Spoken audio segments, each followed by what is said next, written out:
Indigenous peoples as defined by United Nations are inheritors and practitioners of unique cultures and ways of relating to people and the environment. Indigenous peoples have sought recognition of their identities, way of life, and their right to traditional lands, territories, and natural resources for years. Yet, throughout history, their rights have always been violated. Every day, they face such threats from extractive industries to climate change, the conversion of forests to monocrop plantations, or to logging and mining concessions means less agricultural lands for communities. On 8th of October last year, the DepEd shuts down 55 Lumad schools in Davao.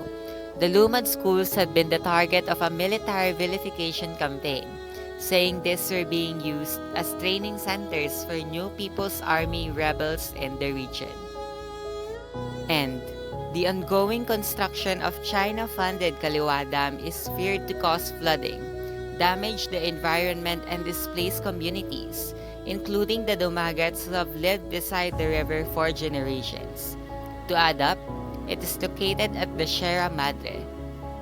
In the Philippines, we have this called Indigenous Peoples' Rights Act of 1997, one of the first laws enacted to promote and protect the right of indigenous communities. Unfortunately, almost every provision in this constitution is being violated, such as Section 5, Indigenous Concept of Ownership, Section 7, Rights to Ancestral Domains, Section 8, Rights to Ancestral Lands, and Section 10, Unauthorized and Unlawful Intrusion. Because of continuous repression to indigenous communities, numerous organizations were built. Agreements and calls were made. Yet, the situation of our countrymen remains the same.